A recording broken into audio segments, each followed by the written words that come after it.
Welcome to another episode of the Pocket Mastermind podcast.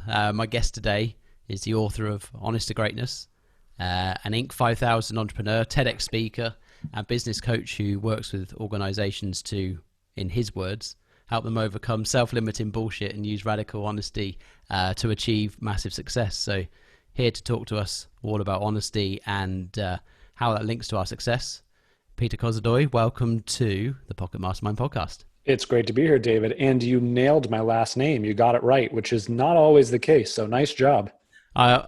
When I have people like yourself with a name that's not usual, I look to see how you pronounce it on this magical world of the internet these days. So, yeah, thank you. So, before we get into the new book and all of the nitty gritty, let's learn a bit about Peter. Because I've been reading up on your background and it's pretty interesting. And I bet that most people wouldn't guess what you grew up doing. Well, let me give you the backstory, which is I trained very hard and had Olympic aspirations as a figure skater as a kid. In fact, David, at 17, I knew two things to be true. The first was I was going to the Olympics as a figure skater. It was my lifelong dream. Started at 3 years old, trained hours a day, off ice, on ice, the whole 9 yards. And the other thing I knew was that... Sorry to interrupt. How did you get into figure skating in the first place at such a young age? You know what? Did your parents skate? Bless my parents. Yeah, my mother put me into everything. Skating, skiing, theater, like you name it, we did it. And it was fantastic. Great way to kind of try everything out. And the reason I stuck with figure skating is because it was so brutally difficult. Mm-hmm. It was literally the hardest thing out of all of them. And I'm not one to back away from a challenge. And to this day, let me tell you, after you fall on your ass in front of 2,000 people alone on the cold, wet ice wearing tights, nothing is difficult. Like nothing is hard after that. So it's a great foundation. Yeah, I think based on that, all kids should have to do it. Yeah, no kidding. Yeah. So yeah, when did you? So your dream was Olympic aspirations. It was, yeah. And the other thing I was sure would happen when I was 17 is that I would go to Harvard. I grew up outside of Boston. Had several family members go. There was only one college. That was Harvard. Didn't really even give a second thought to it. By 18, it was clear that I was not going to make the Olympics. I wasn't good enough. I couldn't hold my nerves together when it really counted. And I applied to Harvard. Harvard sent me a letter back saying, thank you, but no, thank you. And so for the first time ever, I had to sort of grapple with this idea that I was on this track that I was convinced was the truth, right? Mm-hmm. That's where I was going. And all of a sudden now I'm completely derailed and going off in another direction. It turns out, David, that massive failure, which is, what I've considered those for a long time, is marvelous for the entrepreneurial journey because it put two giant chips on my shoulder, which really helped me fuel growing my company from like the bottom of 2008 into a multinational, Inc. 5000 marketing agency, which was fantastic. But that was all well and good until the second crisis hit, which is that I turned 30. Has this happened to you? This is just like terrible. Yeah. I don't know how people survive this. I had a 30 year crisis. I joined the gym at that point. And oh my gosh. My mortality hit me. I don't know what it was about that age, but I turned 30. First couple of months, I'm like, oh, this isn't that bad. And all of a sudden it sort of hit me like a ton of bricks. And I realized that ever since 18, I had been accepting a second best Peter. I had just assumed, well, plan A didn't work, so I'm never going to be great in the way I would describe it. And I tend to be kind of an ambitious person. Mm-hmm. So I may as well just sort of accept a second best. And it was only after that age that I realized I had been denying myself the big dreams that, to be very honest, were always inside of me. Things like doing a TEDx talk. And so I went and did that. I always wanted to get an MBA. Went to Columbia in New York to get an MBA. I always wanted to write a book. Wrote a book, found an agent, got a publisher, the whole 9 yards. And that's why I'm talking to you. And so, what's ironic is I was having my own crisis of honesty. I had failed to get honest with myself, about who I was and what I really wanted out of life. Meanwhile, we had gotten very good on the communications and marketing side, helping organizations be honest with themselves about where they were, what needed to change, what their customers were really saying, what their frontline employees knew to be true. So of course, I'm sitting there in my own hypocritical bullshit. It was definitely an awakening, but it spawned, what I realized was once you're willing to get honest on the levels I talk about in my book, you can much more easily and much more rapidly move towards what you're trying to achieve. And the thing that holds people back is that they are lying on some level, either about what's going on in the world, what's going on with the others around them, or what's going on with themselves. Yeah, it's interesting. One thing I picked up on there was you could have easily not gone down a successful route, albeit you saying, I'm accepting a second best type approach to yourself. However, after those two disappointments, still going ahead and building a successful business, not everyone gets up from those kind of defeats and knockdowns. So have you kind of analyzed and understood what it was in you that allowed you to keep going? Do you think that was built from the figure skating days, or is it a family type trait, kind of that go type A style? Yeah, that's a really good question, and I don't know the answer to that. Folks have asked me, being a figure skater, did your parents put a lot of pressure on you and no, not really. They really didn't. Nobody is harder on me than I am harder on me. Trust me. I've always wanted to, if I'm looking at a mountain, I want to get to the top of that mountain, and I want to see the other mountains that you can see from the top of that one. And then I see another one, I want to climb that one. It's just how I am. So, I didn't just want to publish, write a book. I wanted to write a book and get it published, like by a publisher, legit. And I didn't want to just do that. I wanted a forward writer who was a New York Times bestseller. So Sharon Lecter, who co-wrote Rich Dad, Poor Dad, I was able to get her to write my forward. Fantastic woman. And then I was like, oh, I want to be endorsed by someone on Shark Tank. So figured out how to get Barbara Corcoran to endorse the book. So, I get these ideas, what does the pinnacle look like? And then, I sort of wiggle around in the sand, try to get myself there as best as possible. And, like I said, I had lost a little bit of that. Maybe it's mojo, as I was building that company. And by the way, as you said, by 30, I had built $1 million company. I just gotten married to my amazing wife. We were moving into a house, so we were flipping. Life looked kind of good, but happiness doesn't work in linear ways, right? Sometimes when we get to places we think will make us happy, we're like, oh, but there's all this other stuff. And that's where it takes brutal honesty, looking inward, saying, who am I really?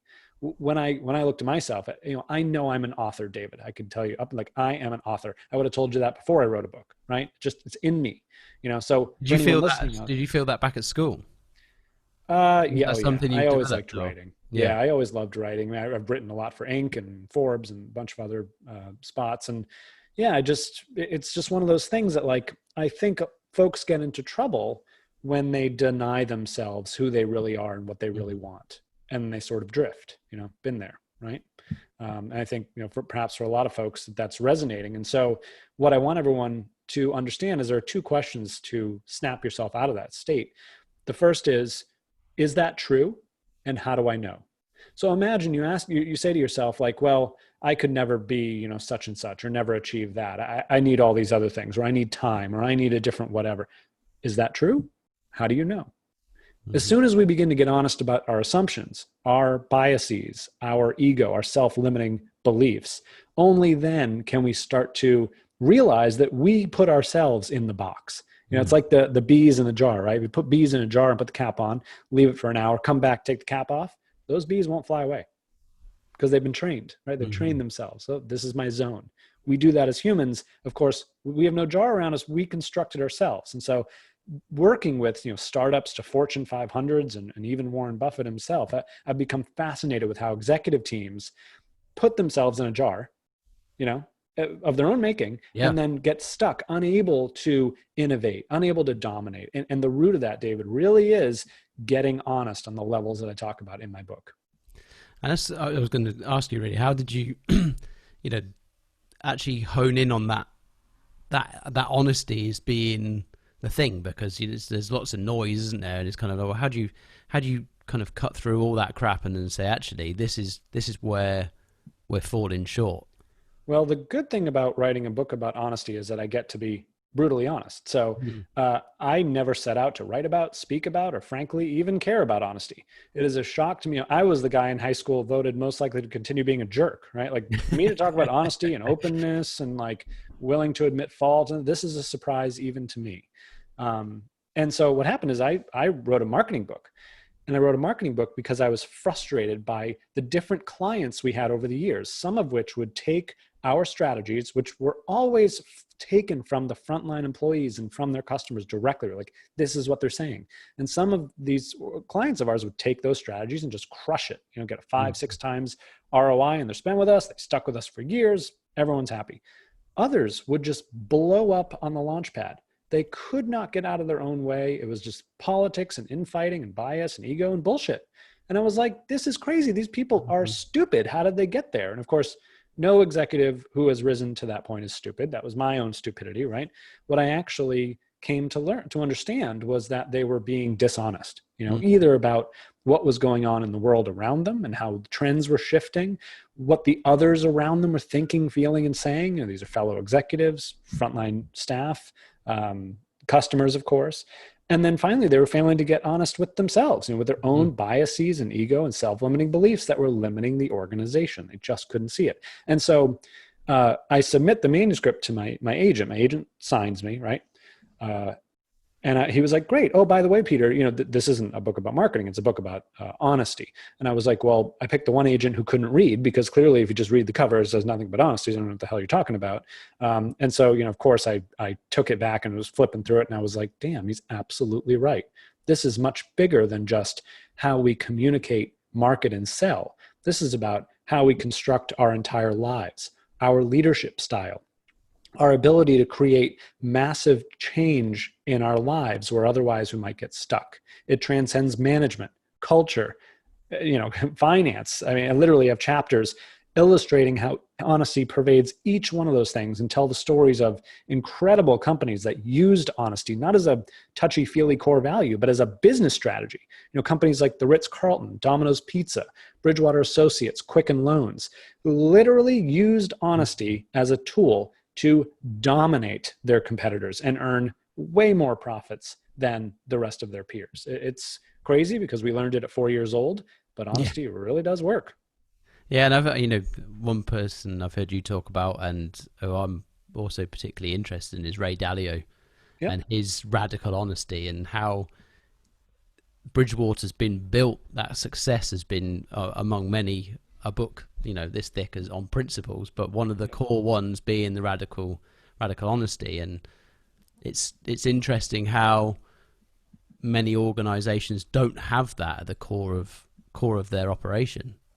And they do not. No, maybe it's for anyone who hasn't heard the story of Bridgewater, and I've heard you tell it very well, from the 1982 warning that never happened. That's right. Yeah. Maybe share that, and because I think that's a great lesson for anyone listening who wants to get a tangible idea of what you're talking about here. Yeah, happy to. And Ray was kind enough to give me an interview for the book, and there's a whole chapter about what does that culture work, because we grow up in a society pretty much worldwide that values kindness over truth. And of course, when you're trying to achieve outcomes, you can imagine that can get in the way of actually getting to what's true and moving forward. And one of these great examples was in Ray's early career. He was about my age, actually, when he made this prediction that the economy would collapse in the early 80s. And he positioned himself for it and told the world about it on TV, and no collapse happened. And he almost went out of business. I mean, he had to borrow like a couple $1,000s from his dad just to like keep his young family alive. This is a guy now worth over $17 billion. Mm-hmm. So what he learned was, gee, it doesn't matter if I'm right or wrong. It matters that we get to the right or wrong solution, right? I don't need credit. This is, by the way, very similar to Quicken Loans has a rule around this. It's not about who is right. It's about what is right.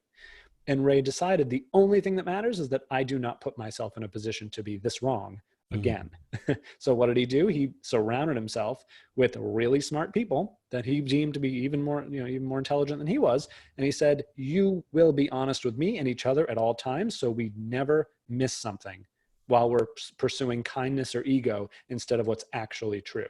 Now, as I say that, right, and people think about it, they're like, yeah, that makes sense. Except, do we run our companies this way? Do we even run our families this way or No, personally? most of us are No. terrified of the truth. Right. So, but you can imagine how, literally with billions of dollars on the line, who would you want to give your money to? Yep. Wouldn't you want to know that the person is pursuing what's true rather than like, oh, this is what I kind of think or feel. This is what I feel like, right? As soon as people are like, you know what, this is how I feel. I'm like, well, nobody cares how you feel except you.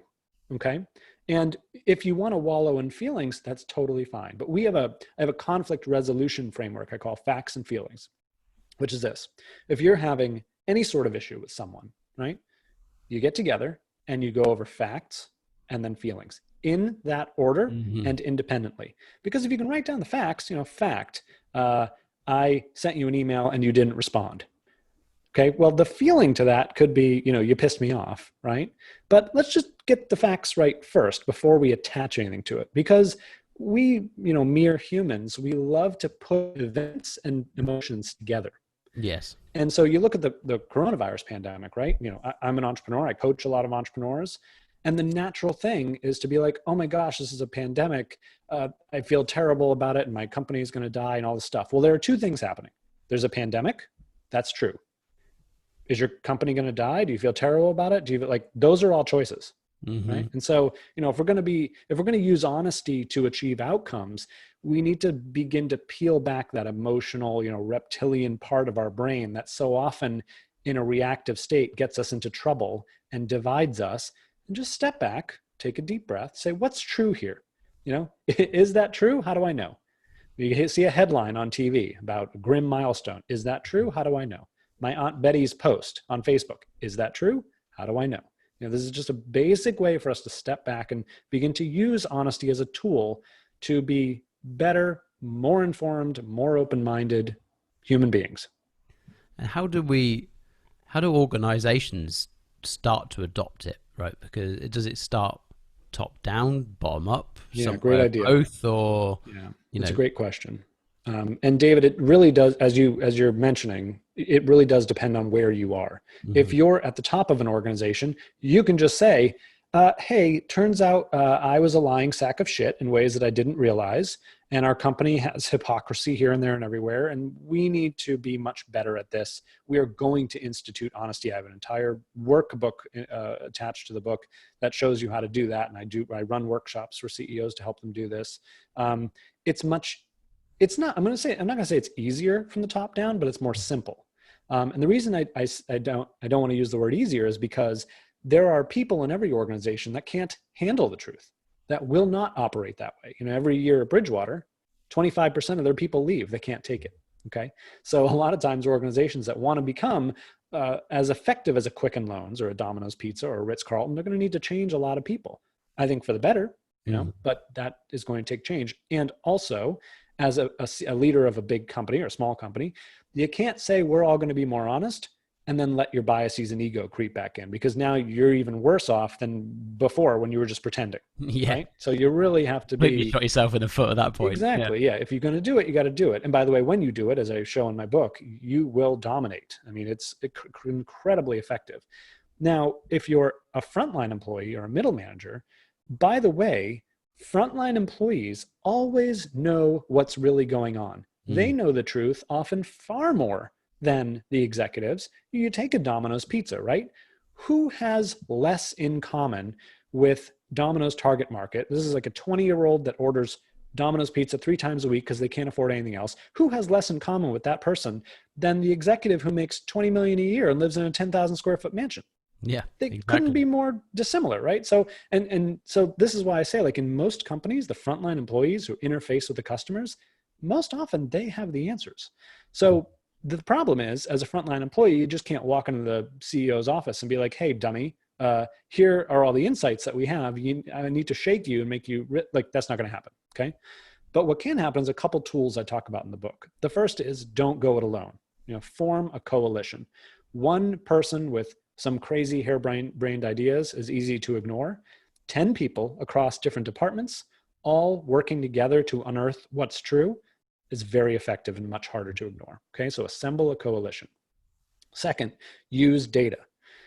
Executives have this wonderful and terrifying trait about herd mentality. They say the following: how do we lead our industry and dominate it? Oh, I know. Let's look at what our competitors are doing and follow everyone else. Yeah, it's just like, hello, ridiculous. I can't tell you how many times, literally, I've had that conversation. And these are in like $3 million companies and $100 million companies, right?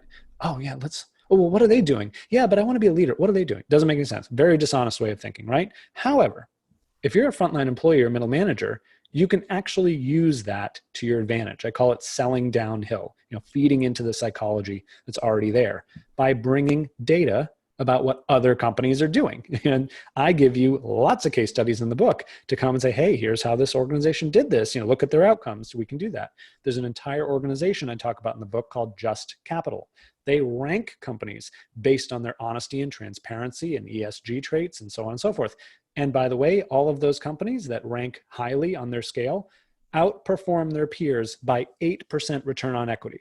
So not only does there more honesty and transparency and higher wages and all caring about stakeholders, not only is that like just a good, nice thing to do, it makes them more money. That's the point of the book. This is not an ethics book. I got an MBA at Columbia. I'm a capitalist. This is a making crap tons of money book. I want to be very clear about that.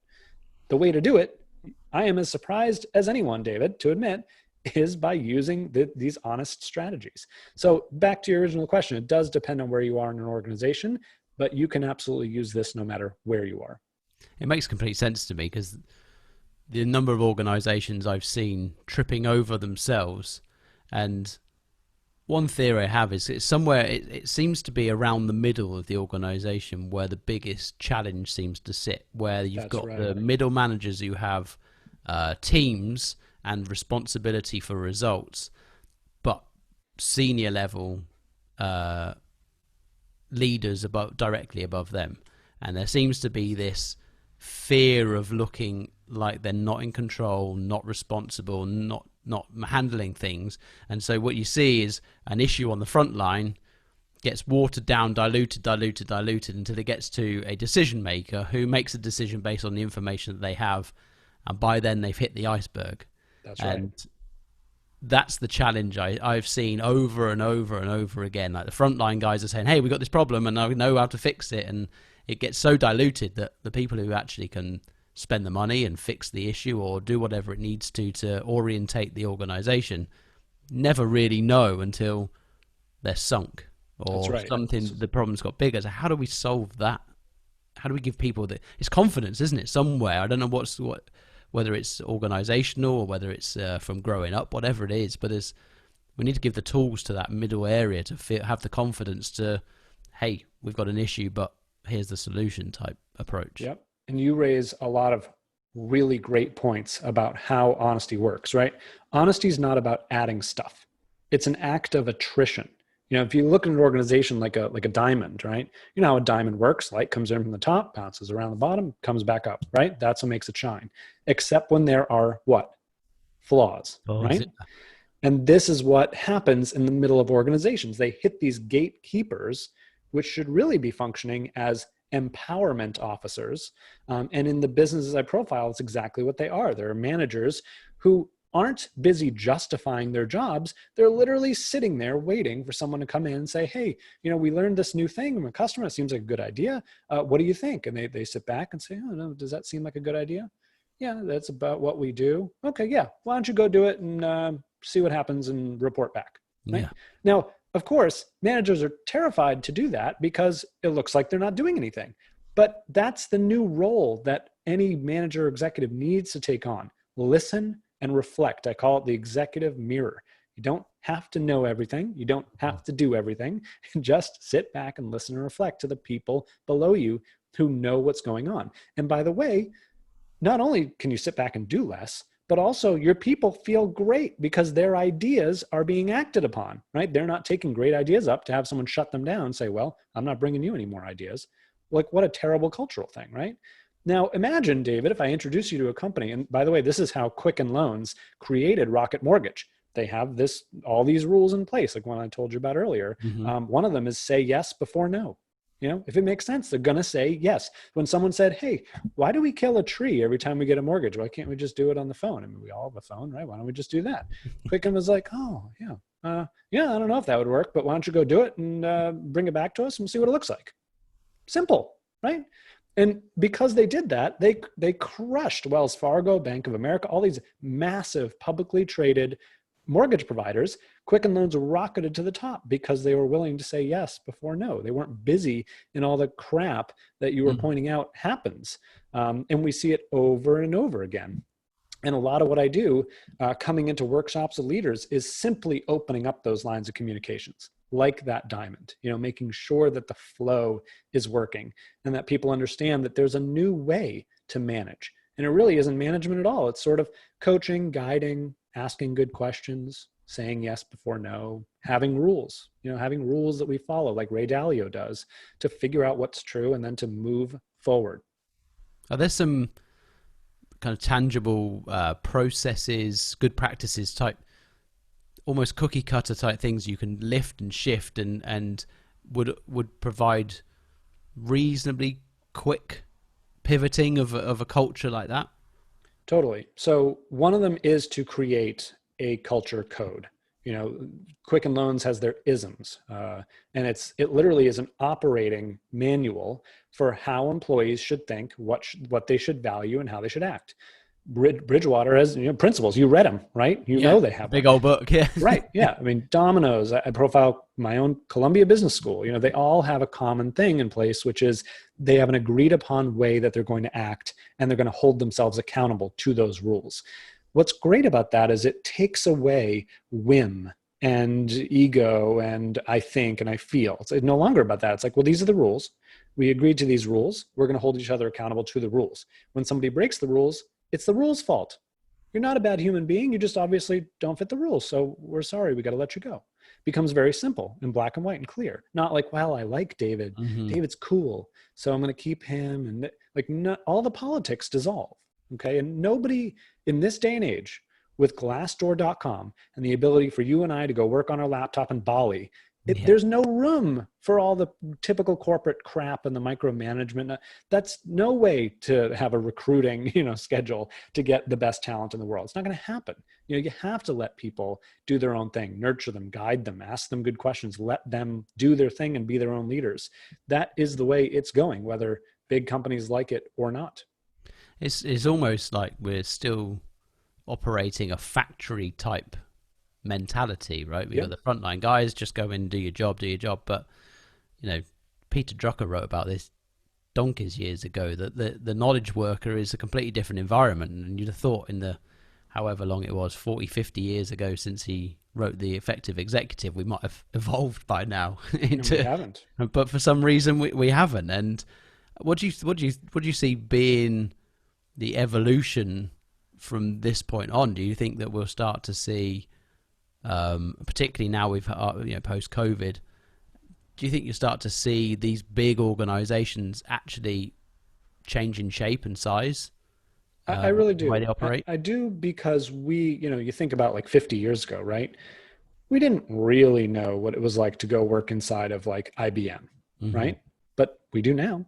We can go on social media and we can go find people that work for them and see what they're saying. We can go to glassdoor.com. We can look up what they're doing for the environment and social issues and governance. And that, we just have so much more information now, and people behave differently in the dark than they do in the light. The more information we have as consumers and employees, the more different choices we'll make about who we do business with and where we go work.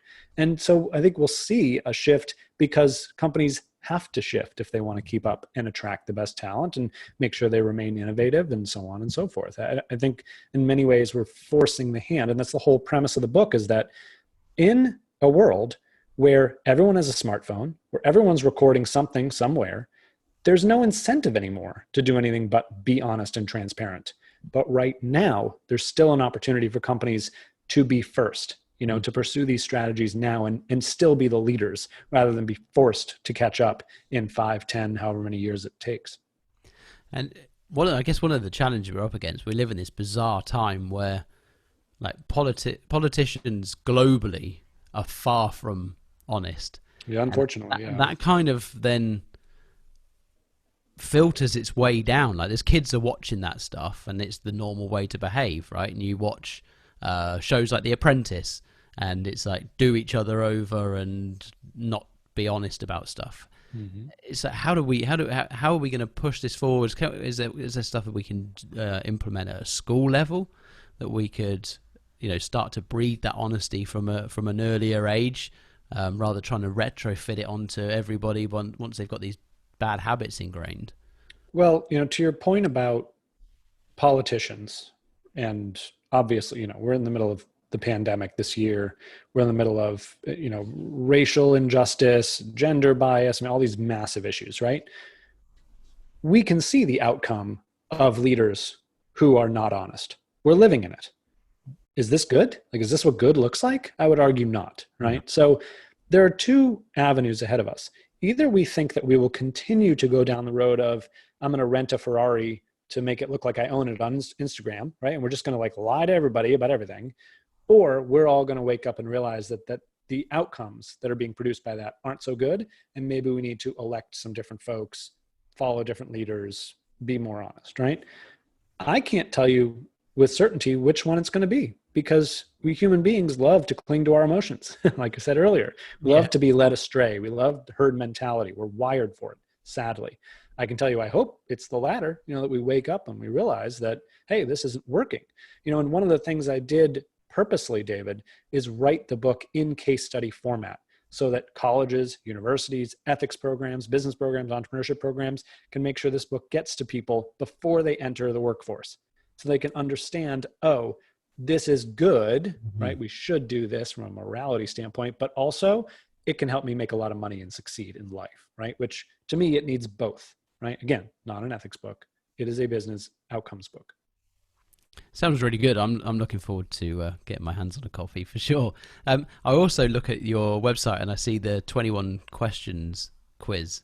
Tell us a bit about that. That's right. So, one of the things I wanted to do is give people an easy way to understand, are they honest? It's funny, when I started doing these interviews a couple of years ago, I got one question, which is do you think people are inherently honest? And at the time I was like, yeah, I think so. Now that I've done research and been working in it, and leading workshops and written the book about, no, people are not honest at all, and not intentionally. No, right? completely unintentionally, I'd imagine. Yeah. Completely unintentionally. They just harbor all this crap, these assumptions, these inherent lies. Do you think it's a defense mechanism? Yeah, I do. Yeah, in many ways I do. And actually that's something Mark Manson has said too. He's the author of The Subtle Art of Not Giving a I love that book. Word. Yeah. Yeah. And he, I never know in these podcasts if I can swear. You can say whatever you like. All right, good. Yeah. Anyway, and that's one of the things he says. He's like, lying is a very useful defense mechanism. And I bet it was back when we lived in villages of 50 people. And that was our world. You're going to get stoned to death for stealing the loaf of bread. Right. Now we live in a world of, where we can reach millions of people with a smartphone. I think we've carried a lot of that baggage with us. And again, we see the damage that it wreaks, right? So I did the quiz. It's free, 21 questions. I'll tell you what honesty profile you are, if you're, honest enough to know. And you can get that at honest2greatness.com. It's honest2greatness.com. And by all means, share your result on social media. If you tag me, I'll pick it up and share it as well. Are you able to see are there any patterns that you see come out of the responses to that, the data from that? It's tough because I don't know who's being honest about their responses. I do make it a point at the beginning to say, hey, it is an honesty quiz, be honest. Because it asks some things like, when you watch the news, how many sources are you looking at? Mm-hmm. When you are trusting your friends who have shared something with you, to what extent are you diving behind the data and the sources to understand is that true? How do I know? Right. Back to our questions, versus just taking it at face value. If we want to build a culture that gets to the truth, we need to take personal responsibility for that. We need to be more honest with ourselves about am I absorbing clickbait and then resharing it? That's not a very responsible way to be, right? Yeah. And it takes a little bit of work, folks, to be oh yeah, is this true? Maybe I should dive into this before sharing. Yeah, it takes work. Sorry, this is what our society needs. Mm-hmm. And I think we need to be, much more attuned to the fact that oftentimes we can be part of the problem. when we don't get honest about what it is we're absorbing and reflecting back to our friends, family, and networks. I think we've got to a point now where we're probably nervous of being honest, particularly around, friends and family, peer group, that kind of thing, because everyone seems to get easily offended. Yeah. How do we start to become more honest with those that are close to us, so it's outside of because I think if we can start to become more honest with friends and family, by definition that kind of makes its way into the workplace as well. But how do we do that without offending people? Totally. Yeah. And one of the saddest things that I've watched this year, let's talk about two things: coronavirus and what's going on with racism in America, right? So in both cases, folks have drawn up positions and then refused to accept anything from the other side, right? So you can imagine, like in coronavirus, right, we've got people who think like this is a complete hoax, and I don't know why we're locking down. You've got people who want to like arrest anyone who doesn't wear a mask, right? Now in that case, there's a lot of nebulous data out there. It is not clear what the statistics say. No. Experts have agreed that we don't even have an accurate capture of how many folks are infected out there to know what the denominator is. Like, it is a disaster. We've got states running off in different directions. So in that case, it's actually pretty easy to, instead of taking up a position, to just like ask folks, hey, I see you don't want to wear a mask. Can you tell me about that? Tell me what you're thinking, feeling, where are you getting your news? Help me understand that. Imagine if we just walked around with that attitude versus, you're not wearing a mask, how dare you? And that's not the way to change people's minds, right? And come to common ground. That's more clear cut. Now let's switch that to racism, right? Obviously, no one likes what's going on with that. The death of George Floyd was horrible, by the way, brought to you by the transparency that video had. That's why we were all able to rally around that, right? So chalk one up for honesty. The problem is, again, once you dismiss folks who have a certain view, you immediately alienate them and you prevent change from happening, right? There was this wonderful story I saw. Now, I've actually never told this story on a podcast, about a former KKK member who ended up having an accident in the hospital, and beside him in the hospital was a black gentleman. And of course they started out not talking, right? This guy was in the KKK. And this was not that long ago, by the way. This is probably like 20, 30 years ago, sadly, okay? Over time, because they're stuck alone together, recuperating, eventually they kind of nod to each other. Nods turn into, oh, good morning. And over time, what happened? They start to talk because they have no one else. And through talking, they realize the humanity there, right? And by they, I mean, this was primarily this KKK member who obviously needed to wake the hell up, And so he, through being with this human being, ends up changing his entire view on the world, leaving the KKK, starting his own mission to get members out of the KKK and realize how damaging their beliefs are, okay? Amazing. That can't happen, David, unless there is a humanization of the problem. Yes. Unless you sit in a room together and you see that these are just people and that these positions are wild, okay? However, if that guy, the KKK member, had been in his house, subjected to a picket line in front of his house for months at a time, he would have further entrenched into his position. He would have gotten more angry, more upset, more locked into his own psychology. And, when we talk about like, how do you be honest with friends and family, we have to be honest about what helps people change in the first place. It's usually not assaulting their beliefs, right? That this violates my whole selling down. Telling anybody they're wrong. Exactly. It doesn't work. So, what I really hope to see happen is we use honesty and we start to point to the honesty, is the technique I use, where it's like, hey, are we sure that this particular protest is really going to work? What else can we do to humanize this? Because only through humanizing the problem do we actually convince people to move off their positions and change. And that's what we need more than anything, change, right? Not more violence, not more protests, we need change.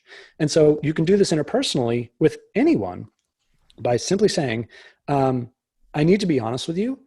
And by the way, I'm trusting you with the fact that I'm being honest. It's difficult for me to do this. I'm going to say things that are hard because I love you as a person, right? But I hope you respect that I'm being honest with you. Now, what happens when you're honest and you point to the honesty is it's very difficult for the other person to be like, well, screw you. I can't believe you would dare be honest with me, right? We don't do that. We say, wow, okay. All right. Well, that was that, thank you for your honesty, right? That was refresh. We have these phrases, refreshingly honest, right?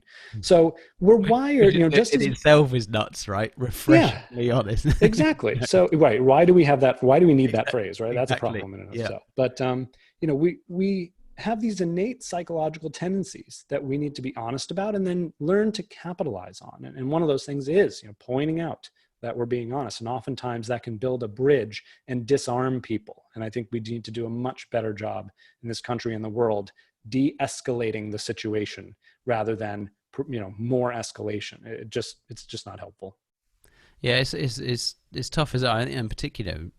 I think about people and their health, and we've got issues with weight and all of that kind of stuff at the moment, and I see a reluctance to be honest with people and say, hey, you need to you do well to change the way you're living, right? This isn't gonna end well. But instead, what we tend to do, oh no, you should be proud. You look, you look amazing, and blah blah blah. And never mind the fact that these people are walking into type 2 diabetes hell and all sorts of stuff, and we're actually doing people a disservice by not being honest in those kind of situations. And I agree.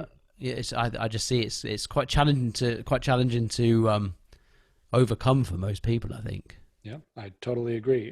But it is possible, because we're not telling folks anything they don't already know. This is true. What we've done is we've given them an excuse, because they know and that's family, friends, whatever. Mm-hmm. They know we are not going to be so direct that they need to confront it. So it's easy to just shelter in place, right? Yeah. There's no impetus to move off, what you're doing when there's no opportunity to be locked in a room with what you perceived was the problem. Then there's no opportunity to overcome it. Yeah. It's interesting when you spoke about Mark Manson earlier, and he said when he went to Russia, when he was in the subtle art of not giving a fuck, and he said he went to Russia, and it was quite the brutal honesty when he first got there. If you're a dick, they call you a dick immediately, and and it took a while of adjustment. But after being there for a few weeks, he actually grew to really enjoy the freedom that it gave, because it meant that you could express yourself openly and anybody else could express themselves openly. And it's a completely different way of approaching. I think we see people in Russia as being quite stern and miserable and all the rest of it. But actually they've got that cuts through all the crap. Well, and that's why I love Israelis. Same thing, right? Yeah. They're so direct, and for me, I write about honesty, so I love it. But you raise another really good point, which is that, we get it. We meet each other. Hey, David, how you doing? Oh, I'm good. How are you? Oh, I'm good. Are we really good? Probably not. Have we missed? Because we have these locked in, emphasis on kindness and niceties and all that. Have we missed an opportunity to really connect? Well, actually, David, I'm in the middle of publishing my book, and I'm sad because I feel like I'm doing all of this work, and it's like shouting in the dark, and I'm not sure that folks out there are even listening. Well, now you know me a lot better. Now we can have a conversation that might change my outlook. But we miss that opportunity when we pursue nice over honest. That's true. Food for thought. It is very true. I've said this for quite some time. I always chuckled at the whole, hey, how you doing? Yeah, I'm good. And I think, well, if we probably don't actually want the real answer is part of the problem, right? You ask the question, and if somebody did turn around and say, well, actually, my life's just fallen to pieces and blah blah blah blah, and you're left stood there going, what do I do with this? Yeah, exactly. We're not trained to deal with the truth. That's the problem. Yeah, but that's part of what I want. Executive teams that I work with to question. It's like, is that what we want? Is that the culture we want? Is that how we best serve people? I don't think so. So where can people get hold of the book? Yeah, for sure. So it's out August 11th of 2020. First week really matters. So if you're seeing this and it's, that first week hasn't expired, please go buy, 1 or 100 or 1,000 copies, whatever if you want to read it multiple times, you could buy multiple copies. One for every page. Yeah. Exactly. Yeah. So it's, available everywhere books are sold. Amazon's, of course, the elephant in the room and the easiest one. If you're an entrepreneur, you run a business, head to peterkozodoy.com/bonus, because on that page, I have all kinds of bonuses available for folks who buy multiple copies. Classes I've taught, entry into my monthly forum group for entrepreneurs, which is life-changing. I even have a package where I'll fly you and a friend to Manhattan, put you up in a luxury hotel, and take you out to a steak dinner once the zombie apocalypse has ended. So yeah, those are all there on that page. Yeah. Get in for that. So before we part ways today, I'm going to give you the quick fire round and get your take on a few things. Sounds good. So question 1, do you have a morning routine of any sort? And if you do, what does it look like? Yeah, I don't rush myself out of bed unless I absolutely have to. Nice. And that's made a difference in my happiness level. Good, like that. 3 books that you would recommend and why? Not your book 3 times. Yeah, that. No. The Obstacle is the Way by Ryan Holiday. Nice. I've read that one. That's good. Yeah, I think Mark's book, The Subtle Art of Not Giving an F Word's a good one. Yep. After the 5th page, you kind of get the gist, but still, I think the idea is worth having. The audiobook version of that's pretty good. It's well narrated. It's funny. Oh, really? Yeah, that's I'd recommend it. Yeah, it's good. That's great. Good. And then the third, for any sci-fi fans out there, is I'm rereading Isaac Asimov's Foundation series that I read like twice as a kid. Apple is finally coming out with the series. And the reason why I recommend it is because it's such a foundational work, no pun intended. It's what Star Wars was based on, Star Trek, Game of Thrones, like all these epic stories we've come to love in the 21st century. Asimov wrote, 70 years ago or whatever. And just his foresight is incredible. He's also a Columbia guy, so I'm biased, but I didn't know that until after I read the series. But it's just, I love going back to the beginnings of what's the etymology of some of the things we've taken for granted in our culture. Where did they start? And that's one of those starts. Yeah, that's interesting. I like that. It's interesting because there's so much stuff now. There's a lot of regurgitation from older stuff from the early part of the 20th century in particular, and late kind of 1800s, I suppose. There was a lot of stuff, a lot of good thinking came out around that time period, and it's just been repackaged for the 21st century, as I see over and over again. So I'd recommend people checking out some of the older stuff in all genres, to be honest. 3 people that you follow or listen to that you'd recommend me check out. I mean, I think everyone should be familiar with Warren Buffett and read his shareholder letters. His methodology is much simpler than I think a lot of people realize. They think like, oh, he's some genius. Like, he's actually a very simple person with a simple methodology who does very little and has done very little in terms of action. Like, he reads and he waits and he thinks and he does something. Patience. And then patience 10 years later, he does something. Yeah, patience has been his and Charlie's greatest asset, I think. Yeah, and then the second was going to be Charlie Munger. He has a book out that's wonderful too. The name's escaping me. It's over on my shelf. I think those are 2 guys that everyone should be familiar with, because to understand their philosophy is to understand the markets, and to understand the markets is to understand how the world works. Everything runs through a business. The laptops we're on, the microphones we have, like our whole lives are one big business. So I think it's imperative that folks realize that.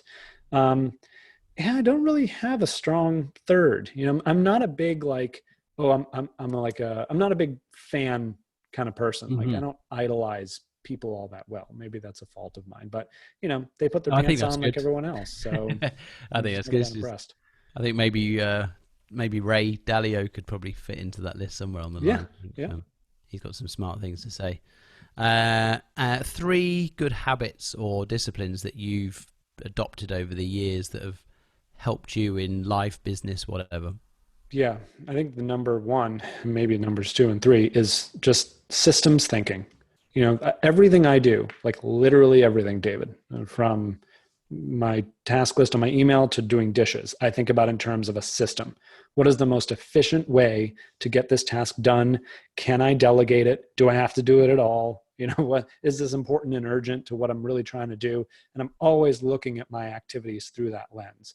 And it's remarkable to me. I coach a lot of entrepreneurs now, helping them build their own $1 million business.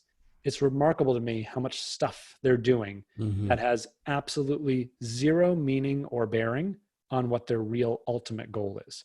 Most of what I do is tell people to stop. I'm like, why are you doing that? Well, because I need this to do that. Is that true? How do you know? And so often they're like, oh gosh, how come I was doing that? And I was like, you tell me, but you were doing it for 2 hours a day. So now let's figure out how to use those 2 hours a day a little better, right? So yeah, people get lost. So systems thinking is something I've always thought about in my life. And, how do I turn this into a system? Even if it's something I do once a year, it's like, how do I make a system out of that so I don't even have to do it once a year? And so you can imagine, and James Clear wrote a great book called Atomic Habits. It talks about like when you improve on your life, on your systems, on your business, just 1% a day, that adds up. And so, I'd say that probably occupies my top 3. That's helped me have the success that I have. Resonates with me. I live my life with those kind of systems approach as well. And then when I read James Clear's book, I thought, bloody hell, this is what I've been doing. It's habit stacking, right? You find ways of efficiently incorporating other things, tasks within existing tasks, and then if you can outsource all of it all together, even better. That's right. On that note, kind of similar, 3 tools or systems or apps or something along those lines that you now use that you couldn't live without. I run everything on G Suite. I have Gmail, I have Google Tasks, which I just learned about like 6 months ago, which is phenomenal because it's right next to my Gmail. So I'll literally pull emails. If it's a to-do item, I make it a task and then that email's gone. And I rearrange those tasks only twice a day. And I just run the list. I don't think, I just run the list because I already did the thinking, right? So saves time. And just being able to like edit documents on my phone is fantastic across Sheets and Google Docs and the whole thing. Folks that are still operating and like, oh, am I using like Microsoft here and Gmail there and that? Like, I don't know how they do it because it just saves me so much time in being able to be on the road. I'd say that's the big one. And then, of course, my companies, luckily, were going virtual before coronavirus. That's luck. I did not foresee it coming. I'm not that smart. But I do encourage everyone to think about how do you build a virtual ecosystem around yourself? And that's how do you integrate Zoom so you're not going and scrambling for a room or pulling a link? How do you integrate Calendly so you never have to book a meeting again? All these tools are out there. It behooves someone to sit down on a Saturday morning and just say, how do I build a virtual ecosystem around me with these tools so that I can be much faster and more productive? I like that. It's good. And the bonus question, this is the last one. If you could spend 1 hour with anybody, dead or alive, who would that person be? Probably George Washington. Interesting. Why? Because I have a feeling that George and perhaps some of the other founding fathers would be very disappointed if they were able to come back and see what the United States has become. And I'd be curious about, is that true? Yeah, that's true. And in what ways? Where did they think this was going and where did it end up and what would they do to fix it? I would be really fascinated to know that because I have a feeling their vision has gone a little sideways, sadly, but I don't know if that's true and I don't know exactly how. I think you're potentially right, but again, we don't know if it's true. But yeah, that's a really interesting answer. I like that. Before we go then, so just remind everybody where they can find you. Sure. So come have an honest conversation. You can find me at honest2greatness.com. That's T-O. And again, books available everywhere books are sold. The great thing about reading a book about honesty is you get to tell me if you honestly liked it or not. So either way, leave an Amazon review. Those really help. And I do hope you enjoy it and come have an honest conversation. I'm on all the social channels at Peter Kozodoy. Lovely. Cheers, Peter. It's been great. Thanks so much. Speak soon. Cheers.